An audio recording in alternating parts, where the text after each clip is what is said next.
Yesus, sumber hidup yang sejati. Yohanes 15:5, Akulah pokok anggur dan kamulah ranting-rantingnya. Barang siapa tinggal di dalam aku, dan aku di dalam dia, ia berbuah banyak, sebab di luar aku, kamu tidak dapat berbuat apa-apa. Kenapa hidup kita bisa terasa hampa, padahal semuanya terlihat baik di luar? Shalom, sahabatku. Hari ini kita akan merenungkan satu kebenaran yang mengubah segalanya. Kita tidak bisa hidup tanpa Yesus. Yuk, kita masuk ke firman Tuhan.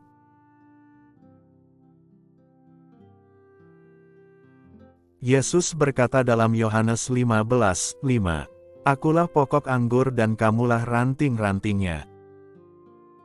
Ini bukan sekadar perumpamaan sederhana. Ini adalah peta hidup rohani kita. Yesus menggambarkan dirinya sebagai pokok anggur, dan kita adalah ranting-rantingnya. Hubungan ini tidak pasif, ini adalah relasi hidup, saling terhubung, terus mengalir. Selama ranting menempel pada pokoknya, ia hidup. Tapi saat terputus, ia kering dan mati.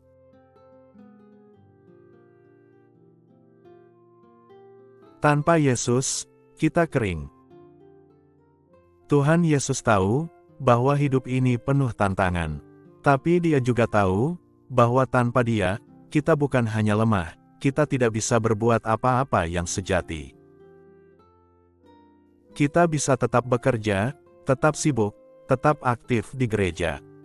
Tapi jika tidak tinggal dalam Yesus, semuanya bisa menjadi kosong dan tak bernilai kekal. Banyak orang hidup seperti ranting yang terlepas. Kelihatan hidup, tapi sebenarnya terputus. Ada aktivitas, tapi tidak ada buah. Ada keramaian, tapi jiwa tetap sepi. Hidup yang sejati hanya terjadi ketika kita melekat pada Yesus.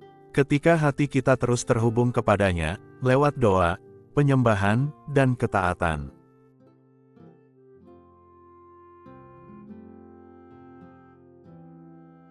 Ada seorang ibu yang aktif di banyak pelayanan. Ia melayani di sekolah minggu, tim doa, bahkan ikut kegiatan sosial. Tapi suatu hari, ia jatuh dalam depresi. Dalam doanya, ia berkata, Tuhan, aku melayani Engkau, tapi kenapa aku merasa jauh darimu? Tuhan menjawab dalam hatinya, kamu sibuk melakukan banyak hal untukku, tapi kamu lupa duduk bersamaku. Hati-hati, kita bisa melayani Tuhan, tapi tidak tinggal di dalam Tuhan. Refleksi, apakah aku melekat pada Kristus?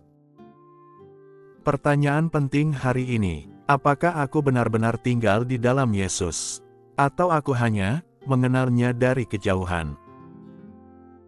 Tinggal di dalam Yesus bukan berarti hidupmu selalu mulus.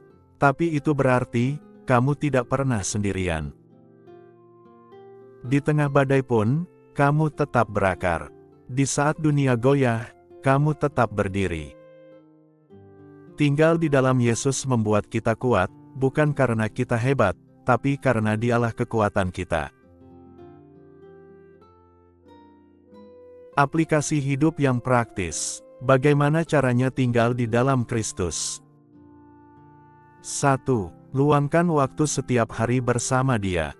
Doa bukan rutinitas, tapi relasi. Bukan kewajiban, tapi kehausan jiwa. 2. Baca dan renungkan firman-Nya. Firman Tuhan adalah aliran nutrisi bagi roh kita. Tanpa itu, kita kering dan mudah patah. 3. Hidup dalam ketaatan. Ranting yang sehat mengikuti aliran dari pokok. Begitu juga kita, tinggal di dalam Yesus berarti hidup menurut kehendak-Nya. 4. Periksa buah dalam hidup kita. Apakah kita makin sabar, makin mengasihi, makin rendah hati? Itu semua adalah buah dari hidup yang melekat kepada Tuhan.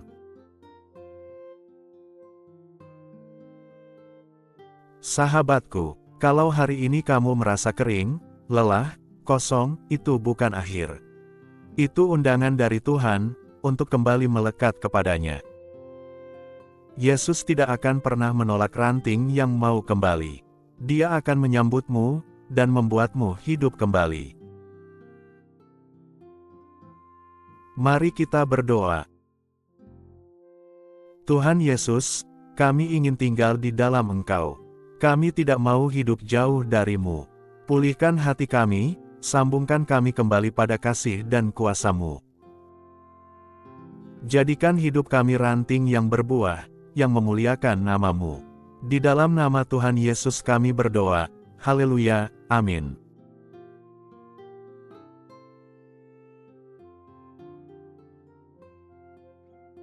Kalau firman ini berbicara dalam hatimu, jangan lupa like, subscribe, dan bagikan kepada yang lain.